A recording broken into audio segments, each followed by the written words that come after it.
Los asilos de ancianos o nursing homes son lugares tan cargados de energías negativas como las mismas funerarias y los hospitales, ya que básicamente muchas familias dejan ahí olvidados a sus familiares, y los residentes de estos asilos muchas veces se sienten abandonados, solos y deprimidos. Se sienten como si hubieran sido descartados por su propia familia, y esa tristeza, créeme, poco a poco va penetrando en los muros de estos lugares. Soy Martina, y mi primer trabajo en los Estados Unidos fue en un nursing home, o un asilo de ancianos, o casa de retiro, como quieran llamarle. Yo hacía poco que había llegado al país, y fue el único trabajo que conseguí. La verdad, el trabajo no me disgustaba, pues siempre he sido buena con las personas mayores. Siempre fui de estas niñas que tenía mejores relaciones con personas mayores que con personas de mi propia edad. Siempre he visto a los ancianos como fuentes de conocimiento, de sabiduría y experiencia. Verdaderamente me compenetré con muchos de los residentes, y en especial con Aura, una señora de unos 80 y pocos años, que aunque estaba muy bien de la cabeza, sus piernas le habían dejado de responder ya hacía muchos años. Ella me contó que a base de trabajar limpiando casas, cocinando y planchando ropa, logró traer a todos sus hijos de su natal Guatemala. 3 de sus hijos vinieron de allá y los otros 2 nacieron aquí. Aura era una devota católica, una mujer que, por lo que me contó, solamente se dedicó a sus hijos y a su esposo. Desafortunadamente, su esposo había muerto años atrás, y ella se había quedado sola. Mientras estuvo trabajando y podía ayudar a los hijos, todo estuvo bien, pero cuando sus piernas dejaron de funcionar, los propios hijos comenzaron a alejarse un poco de ella. Decían que no podían ocuparse de ella. Primero comenzaron pagando a una persona para que la ayudara, pero cuando comenzó a hacer un gasto que aparentemente ellos no podían pagar, le dijeron que pedirían ayuda al gobierno para que le pusiera una enfermera. El gobierno les puso un asistente que venía 3 o 4 horas al día y ayudaban a la señora a tomar baño, le cocinaban algo y le limpiaban la casa. Los hijos después dijeron que no se sentían cómodos con ella viviendo sola, que mejor la llevarían a una especie de guardería para adultos, donde básicamente la dejarían en la mañana y algunos de los hijos la recogerían en la tarde. Después, poco a poco, le fueron introduciendo la idea de que mejor se quedara a dormir, aunque fuera 3 veces en la semana, pues ellos no tenían mucho tiempo para ir a buscarla. Un día uno de los hijos se presentó en la guardería con unos documentos y le pidió que los firmara. La madre firmó algún tipo de poder de abogado que le permitiría al hijo vender y disponer de todas sus cosas.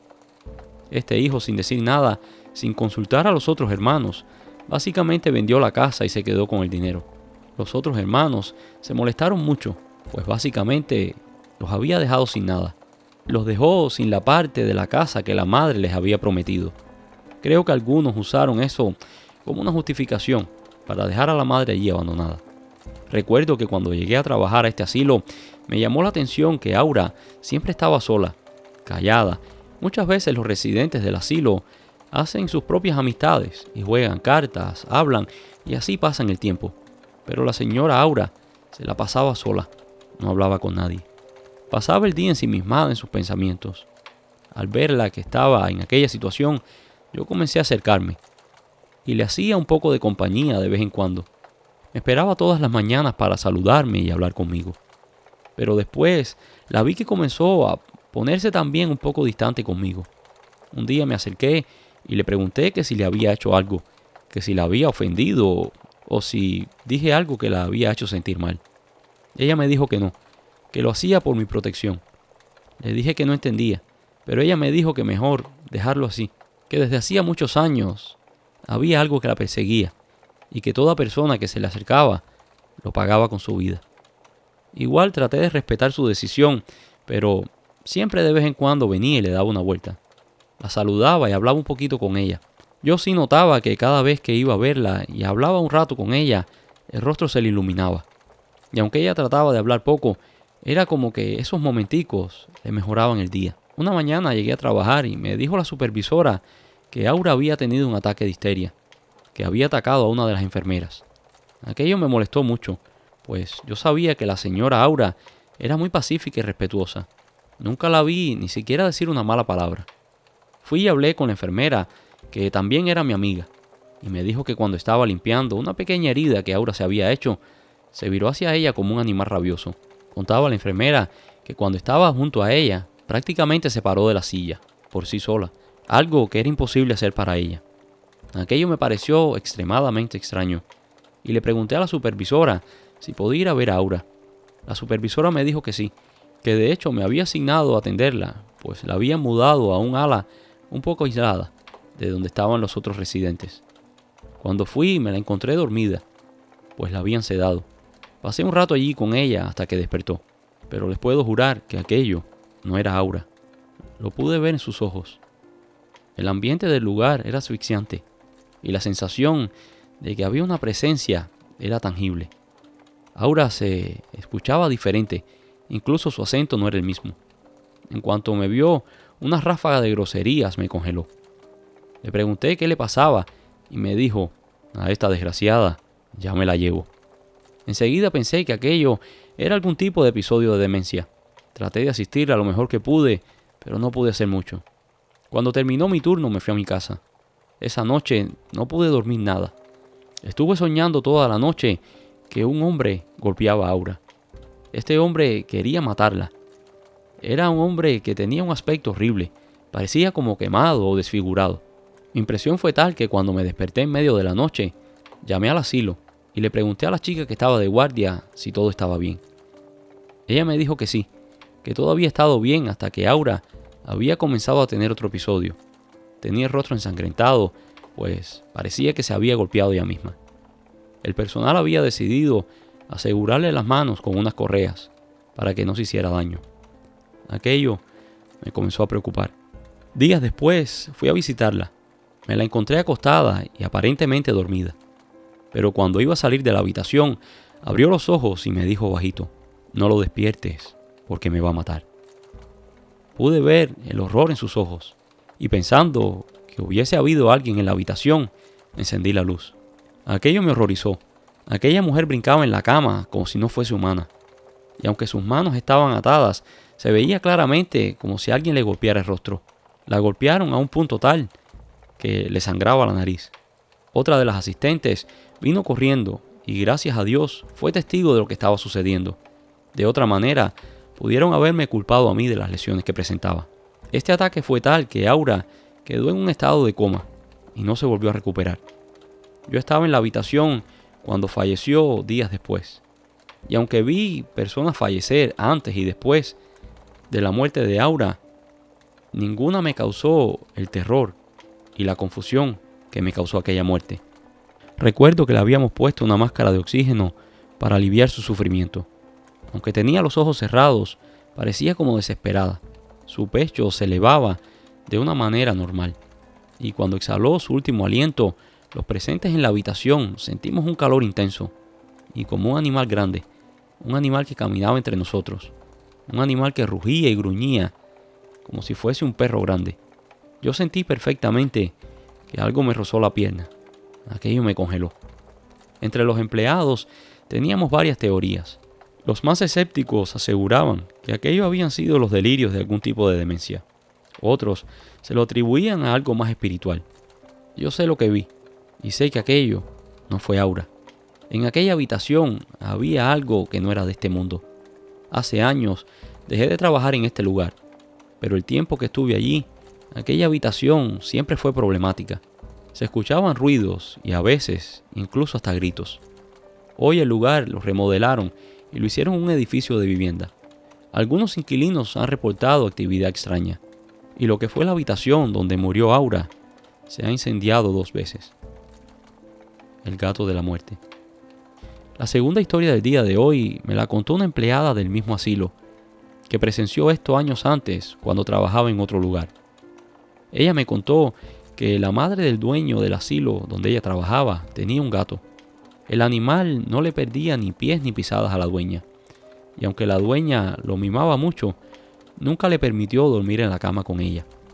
Por eso una mañana, cuando una de las asistentes daba una ronda, se extrañó de ver el gato durmiendo en la cama con la señora. La asistente entró a revisar y para su sorpresa se encontró que la señora había fallecido. El dueño del asilo no se quiso deshacer del gato, pues sabía cuánto lo quería su madre. y por pedido de los mismos residentes, el gato se quedó en el asilo. Los residentes jugaban con él y básicamente se convirtió en la mascota común. Le pusieron una camita y un bol con agua y otro con comida en la estación de las enfermeras, y allí dormía todas las noches. Hasta que una noche, otra de las asistentes estaba dando la ronda habitual y vio al gato durmiendo en la cama de otra de las residentes. La mujer, un poco que se asustó, teniendo en cuenta el incidente anterior donde la dueña del gato fue encontrada muerta con el gato durmiendo con ella. Para su tranquilidad, la señora estaba viva. La asistente cargó al gato y se lo llevó de vuelta a su lugar. A la mañana siguiente, la señora murió de un infarto después de haber tomado el desayuno. Entre los empleados se comenzó a comentar sobre aquella coincidencia, que las 2 veces que el gato se había acostado en la cama de alguien, la persona había muerto. Pero lo dejaron así, solo como una coincidencia. Pero durante los próximos 3 meses, el gato anunció la muerte de otros 4 residentes. Los residentes comenzaron a ponerse un poco inquietos y a tenerle miedo al gato. Ya nadie jugaba con él ni lo tocaba, como si el gato fuera la causa de aquellas muertes. Ante la intranquilidad de los residentes, el dueño decidió llevarse al gato a su casa, pero cuando lo fue a buscar, no lo encontró por ningún lugar. Aquello nos pareció raro. Era como si el gato supiese que ya no era bienvenido. Pasaron los meses y todos nos olvidamos del gato, hasta que un día el dueño del asilo lo vio encima del techo de su auto. El hombre intentó atraparlo para llevárselo a su casa, pero el gato fue más rápido. El dueño se fue a su casa y cuando estaba a escasas cuadras de su residencia, sufrió un accidente gravísimo, un accidente que le costó la vida. Aquel día oficialmente concluyeron que el gato tenía la habilidad de predecir la muerte. Me persiguió un demonio de la Deep Web. Hola guerrero, te quiero contar algo que me cambió la vida para siempre. Yo era técnico informático de profesión. Trabajaba para una empresa que fundamos mi mejor amigo y yo. El negocio nos iba muy bien. Teníamos 15 técnicos que trabajaban para nosotros. Nuestra empresa fue contratada por empresas locales y consumidores privados para configurar conexiones de internet, instalar software y reparar cualquier tipo de problema informático que se les ocurriera. Naturalmente, vi todo tipo de historias locas y problemas extraños que estas personas experimentaron. Juro que algunas de estas personas simplemente no saben cómo operar una computadora, incluso en estos tiempos que corren. Un día recibí una llamada de uno de los negocios locales que nos contrataban. Decía que su internet estaba funcionando mal y que debía tener algún tipo de virus porque la computadora no funcionaba.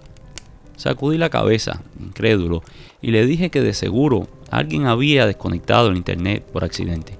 Finalmente decidí ir personalmente al negocio.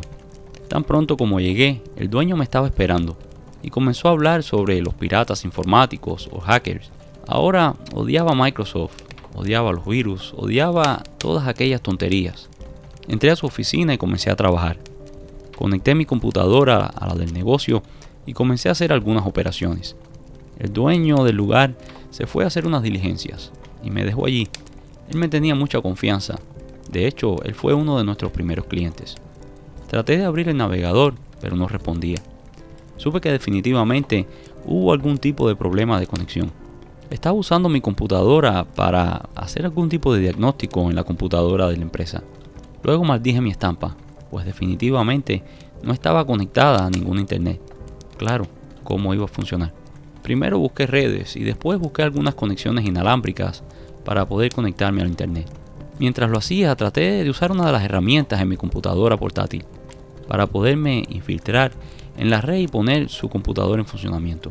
Mientras esperaba para que abriera mi herramienta y se conectara a la web para poder descifrar la clave del internet, otra red se abrió y se conectó a mi computadora. Acto seguido salió un link que daba acceso a una página de la Deep Web. Era una página de chicas. Me dio mucha risa, pues pensaba que el viejo tal vez había estado viendo videos indecentes y por eso había malogrado la computadora. Por curiosidad entré. Me di cuenta que aquella página, en efecto, estaba en la Deep Web. o en la internet profunda. Un lugar donde la línea entre lo legal y lo ilegal es bastante fina. Es como el lejano oeste, un lugar sin ley, una tierra de nadie. En ese instante, mi computadora personal se congeló. Solo fue por un segundo. Esto no sucedía a menudo. Me tomó por sorpresa. Me encogí de hombros y tal vez como la velocidad del internet era bien baja, tal vez algo había afectado a la computadora. Pero seguí. Seguí conectado por un par de minutos más. Pero más tarde, sin embargo, sucedió de nuevo. Y otra vez, y otra vez. Y cada vez todo se me hacía más raro. Pensé que tal vez era algo con la red, pero las cosas comenzaron a ponerse realmente interesantes. Después de una larga cadena de pausas, mi pantalla parpadeó y de la nada el navegador se abrió solo. Había una chica conectada a una webcam. La chica era espectacular y comenzamos a chatear. Me dijo que no podía usar su micrófono y hablar porque su esposo estaba durmiendo, así que mejor escribiríamos. Me mandó unos links con unos supuestos videos de ella. Qué tonto fui. Por la calentura del momento, di clic en los enlaces. La computadora hizo todo tipo de cosas raras. En ese momento me preocupé que fuera a infectar la computadora con algún tipo de malware o de virus al conectarme a aquel sitio. Cuando procedí a cerrar el navegador y comencé a desconectarme de la red, mi computadora no respondía. No podía desconectarme. Sin importar cuántas veces hiciera clic en el pequeño botón de desconexión, mi computadora no respondía. En ese momento se vio cómo la chica que estaba en la pantalla puso unos ojos de terror y como una sombra que parecía un hombre se abalanzó sobre ella y en ese instante se congeló la imagen. La imagen se congeló con el escalofriante rostro de la chica. Se podía ver que la chica estaba experimentando un intenso ataque de pánico. Justo cuando estaba a punto de presionar el botón de encendido para reiniciar mi computadora, el navegador se abrió nuevamente, esta vez con un pequeño cuadro de chat. Hola, no estoy muy seguro de lo que está pasando, pero quiero hablar contigo ahora. Hola, respondí por impulso. Desconéctate de esta red. Esta es la última advertencia que te doy.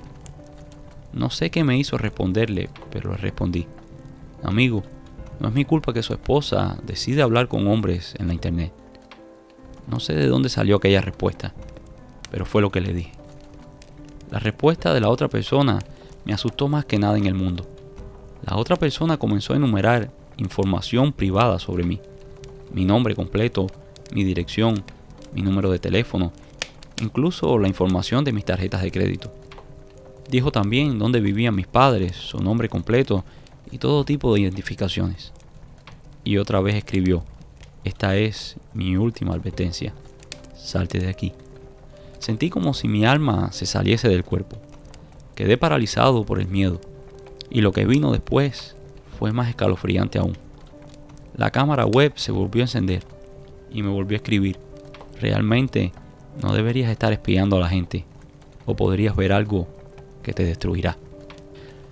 De repente comenzaron a aparecer imágenes en mi pantalla. Eran imágenes escalofriantes. Humanos destripados, sacrificios humanos, miembros separados de cuerpos, caníbales comiendo personas, videoclips de suicidios masivos. Mi corazón se aceleraba, mi cuerpo temblaba por las imágenes. Finalmente logré desconectarme de la computadora y la cerré de un golpe. Corrí de allí tan rápido como pude y antes de llegar a mi carro, un violento episodio de vómitos me atacó. Demoré bastante en recuperarme. Me tomó unos 20 minutos. Después agarré mi computadora portátil debajo del brazo y me subí al coche. Fue solo sentarme en el coche cuando pude escuchar un susurro. No debiste haber entrado. Fue terrible. Solo quería dejar aquel lugar y reemplazar mi computadora portátil. No quería que aquella persona tuviera acceso a mi información personal. Conduje de regreso a la oficina. Pero antes recuerdo que pasé por una ferretería y compré el imán más poderoso que tenían disponible. Lo pasé por el disco duro varias veces, esperando que aquello acabara con la máquina. Llegué a la oficina y le di mi computadora portátil a uno de los chicos. Y le dije que me diera otra. Durante unos días, todo volvió a la normalidad. No más cajas de chat, no más conexiones a internet desprotegidas y no más imágenes perturbadoras. Yo diría que hasta la primera pesadilla todo iba bien. La primera pesadilla fue tan vívida que la recuerdo hasta hoy. Vi cómo apareció la chica con la que estaba chateando en mi habitación. Estaba desnuda. Nos comenzamos a besar y de pronto la chica tomó la forma de un hombre. Un hombre que comenzó a golpearme y a hacerme lo mismo que había visto en los videos. Me despellejaba vivo, me sacaba los intestinos, me hacía todo tipo de torturas. Me desperté entre sudores fríos, mi corazón acelerado, ya no podía respirar. Me tomó varios minutos darme cuenta que aquello era simplemente una horrible pesadilla. Me levanté de mi cama y entré al baño. Decidí tomar un baño para deshacerme de todo el sudor. Traté de recomponerme. Cuando regresaba a mi habitación, vi en la parte delantera de mi cama mi computadora personal. Lentamente me acerqué para examinar qué estaba pasando. No recuerdo haberla dejado encendida y mucho menos en la cama, pero con todo lo que había pasado aquellos días, tal vez la había dejado allí accidentalmente. Así que me incliné y la levanté. La pantalla estaba en blanco. Solo había una pequeña caja negra con el cursor blanco parpadeando. Recordé que ni siquiera usaba mi computadora para acostarme. De hecho, la había dejado en la cocina, si mal no recordaba. Mi cámara web se activó en ese momento y alguien escribió: ¿qué pasa? Las pesadillas te mantienen despierto.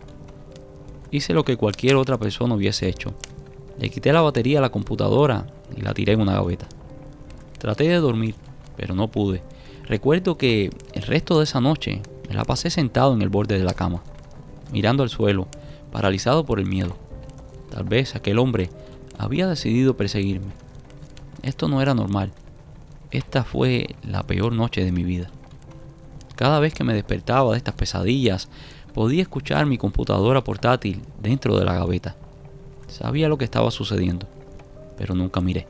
No quería nunca volver a ver ese mensaje o ningún otro de aquel extraño. No quería asustarme aún más. Después de 3 noches de experimentar esas terribles pesadillas, de no poder dormir porque me aparecían aquellas imágenes, decidí regresar al trabajo. Mi compañero se acercó a mi escritorio y me dijo directamente: «Te ves enfermo, ¿por qué no te vas a casa y descansas un poco?». Quería decirle lo que estaba pasando, pero sabía que él no me creería. Tal vez me diría que me controlara, que me quitara esa ansiedad y que regresara a mi casa, que me quedara ahí hasta que estuviera bien. Así que decidí mejor no decir nada. Esa misma tarde, mientras conducía a mi casa, encendí la radio para mantenerme despierto, pero la radio no sintonizaba. Ninguna de las estaciones que escuchaba parecía estar transmitiendo. Traté de conectar mi teléfono al carro con un cable auxiliar, pero tampoco escuchaba nada. Era solo estática. Cuando me estaba aproximando a la casa, me di cuenta que había una luz que parpadeaba desde el interior. Pensé que tal vez había dejado la maldita televisión encendida. Seguro la había olvidado. Con todas estas noches que no podía dormir, ya el sueño me estaba pasando factura. Fui a estacionar el auto y solo fue comenzar a sacar la llave cuando la radio se encendió. Esta vez no fue estática lo que se escuchó. Estoy seguro de que era aquella voz profunda que me había hablado en el chat.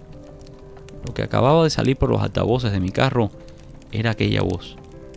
Y otra vez la frase: «No debiste quedarte cuando te dije que salieras. Pronto te haré la visita». La pantalla que mostraba las estaciones era solo un montón de símbolos y letras aleatorias. Nada hacía sentido. Salí del carro y ni siquiera recuerdo si lo cerré. Fue solo entrar a la casa cuando vi que la televisión estaba apagada. No podía decir con certeza de dónde venía aquella luz que había visto desde el carro. De pronto, como un estallido, se encendió la televisión, a todo volumen. Solo se veía y se escuchaba una estática, un ruido blanco. Mi corazón latía con fuerza y mis manos comenzaron a temblar. «Por favor, para. Ya detente». Pero el sonido comenzó a hacerse más y más fuerte, hasta que ni siquiera pude oír mis gritos, mis propios gritos, implorando a aquel ente que se detuviera. De pronto todo quedó en silencio, en el más absoluto silencio. Mi televisor no mostraba nada, era como si no estuviese encendido. Me puse de pie lentamente, todavía temblando, y fui directo al televisor. Tenía que desconectarlo. Temía que se encendiera de nuevo. Me incliné detrás del mueble para desconectarlo, y en ese desgraciado momento sentí cómo me soplaron un aire gélido en la nuca. De un salto me puse justo frente a la pantalla de mi televisor y pude ver una figura sentada en el sofá. Me paralicé. Una vez más, no podía moverme. No me iba a girar por nada del mundo. Y en ese instante traté de rezar, pero no pude. Cerré los ojos esperando de que aquella visión desapareciera, pero no fue así. No sé cuánto tiempo pasó, pero cuando volví a abrir los ojos, aquella figura se paró del sofá. Solo pude ver su cabeza. Parecía que le colgaba a un lado del cuerpo. No sé cómo, pero pude ver también el reflejo de una inquietante sonrisa. Una sonrisa que esbozaba aquella cabeza que le colgaba a un lado. Se veía igual que el hombre que me atormentaba en mis pesadillas. No podía mirar hacia el otro lado. Tenía demasiado miedo de moverme. De repente pude escuchar una voz aterradora, distorsionada y como si fueran varias personas hablando a la vez. ¿Me temes? Si todavía no te he hecho nada. Solo te he enseñado lo que te haré. Acto seguido vi imágenes en la pantalla del televisor, mucho más traumáticas. Ahora no solo eran imágenes de personas desconocidas, ahora me estaba enseñando familiares y amigos. No pude resistir aquello y me sobrepuse a la parálisis. Agarré una pequeña botella de vidrio que estaba en la mesa junto a mí y la arrojé. La arrojé tan fuerte contra la pantalla del televisor que estalló en 1000 pedazos. Los vidrios rotos cubrían el piso y cuando miré al televisor todo estaba roto. La pantalla estaba hecha añicos. Aquel maldito demonio se había ido. Con la fuerza que me quedaba, caminé a mi habitación y me dije a mí mismo, lo siento mucho. Y aquella endemoniada voz me respondió, ¿no lo sentías cuando me retaste? Levanté lentamente la cabeza y allí estaba. Ahora estaba sentado en el borde de mi cama, mi laptop abierta y la webcam activada. Aún no termino, me dijo. Tomé mi computadora portátil con todas mis fuerzas y la tiré por la ventana, tan fuerte que la vi caer al suelo y se hizo añicos. Esto tiene que terminar hoy, sentencié y cerré la ventana.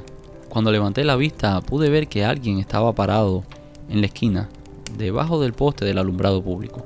Salí de aquella habitación, no iba a pasar más allí ni un segundo. Inmediatamente pude escuchar a alguien golpear a la puerta una y otra vez, siempre de 3 en 3. Mi corazón se aceleró. Inmediatamente pensé en el hombre que estaba debajo del poste. El pánico se apoderó de mí. Debatía si debería llamar a la policía o no. No sabía qué hacer, y los golpes continuaron. Ahora también se escuchaba una voz hablando en mi habitación. La confusión se apoderó de mí. Salí corriendo de la casa y tomé mi automóvil. Y no paré hasta la casa de mi abuela. Al fin paz. Solo necesitaba dormir. Solo necesitaba descansar. Así que me acosté. Mis músculos comenzaron a relajarse. Ya respiraba lentamente. Mi abuela me vio y dijo que algo andaba mal. Me decía que sentía como si tuviera una energía oscura detrás de mí. Ella comenzó a rezar y llamó a su mejor amiga, una mujer muy entendida de estas cosas espirituales. No salí del cuarto por 2 días. No quería salir ni hablar. La amiga de mi abuela me examinó y concluyó que un demonio trataba de poseerme, que primero trataría de enfermarme, de apartarme de todos, de deprimirme, y cuando no tuviese fuerzas para defenderme, me poseería. Cuando me recuperé un poco bajo las protestas de la abuela, decidí regresar a mi casa. Tenía que enfrentar todo aquello. Si hubiese sabido el error que estaba cometiendo, no hubiese vuelto a mi casa.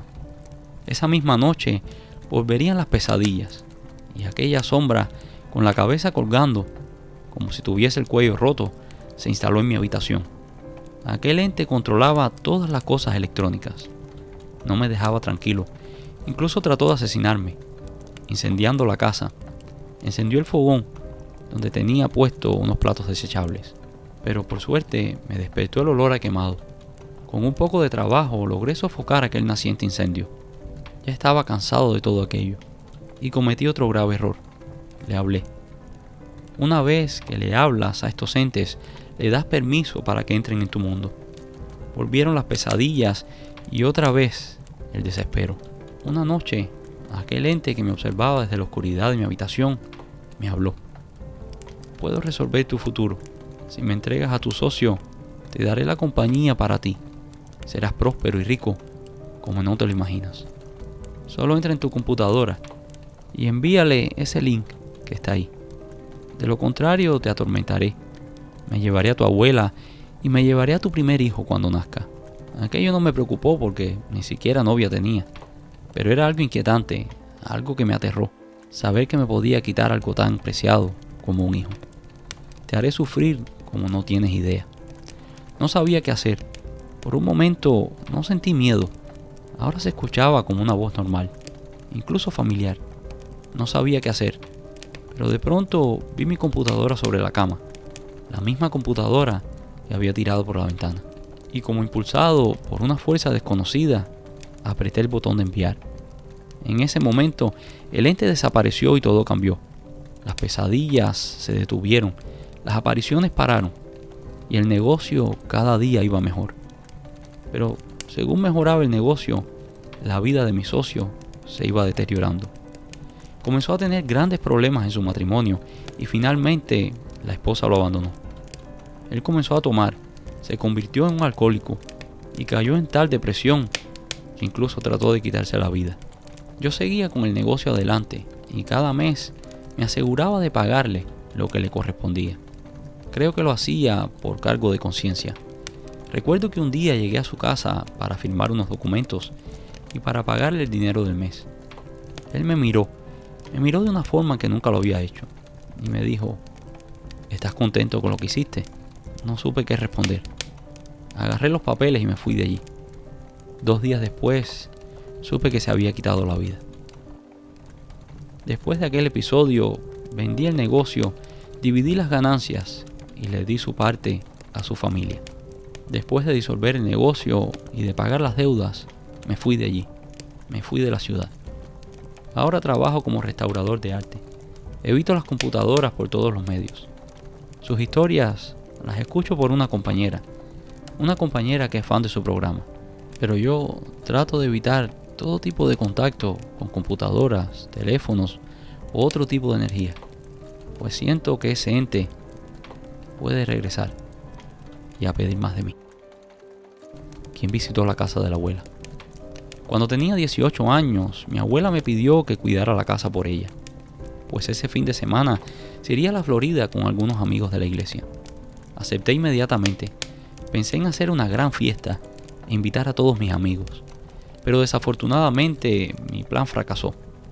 Mis amigos no podían ir, pues mi abuela vivía a las afueras de la ciudad y era muy lejos para ellos.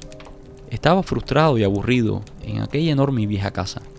Esa noche dormiría en el dormitorio de invitados, al lado del dormitorio de la abuela. Siempre dormía en aquella habitación cuando iba con mi hermano a dormir a casa de la abuela. Siempre dormía en la cama del lado de la ventana. Esa noche, antes de meterme a la cama, revisé todas las puertas, asegurándome de que todo estuviera cerrado. Me fui a acostar temprano. En realidad no había mucho que hacer allí. Solo estuve en mi teléfono por un par de horas, viendo videos, mandando mensajes a mis amigos y ese tipo de cosas. Cuando me estaba durmiendo, podía escuchar una voz, la voz de alguien, una voz que venía de fuera. Sonaba como la voz de una mujer diciendo: hola. Salí de la habitación y me acerqué poco a poco a la puerta principal, moviéndome lento para poder escuchar.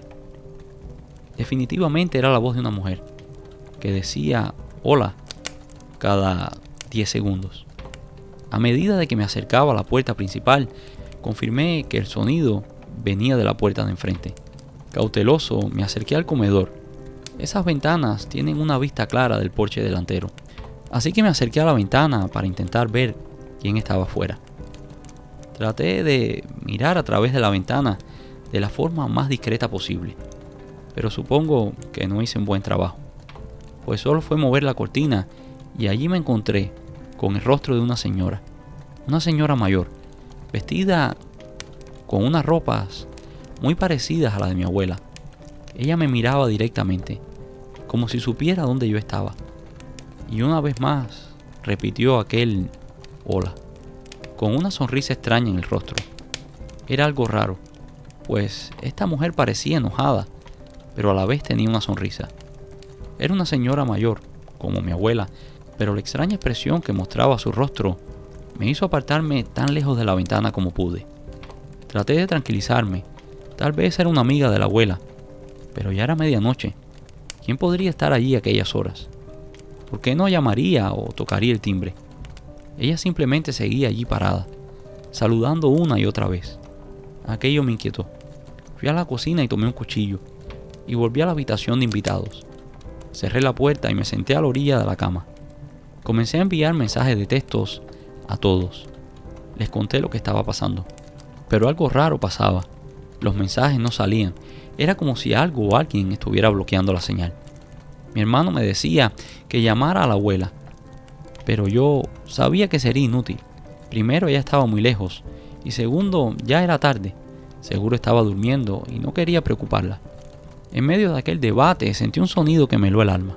Pude escuchar con claridad cómo se abría la puerta de la cocina. No tenía dudas de que se estaba abriendo la puerta, pues conocía perfectamente aquel sonido peculiar que hacía la puerta cuando la abría. El pánico se apoderó de mí y sentí un dolor muy fuerte en el área del pecho. No podía pensar con claridad, solo quería salir corriendo de aquella casa.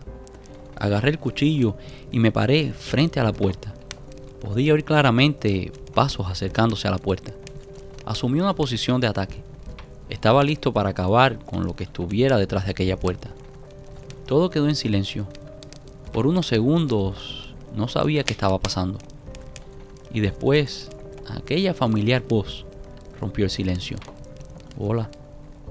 No moví ni un músculo, solo esperé.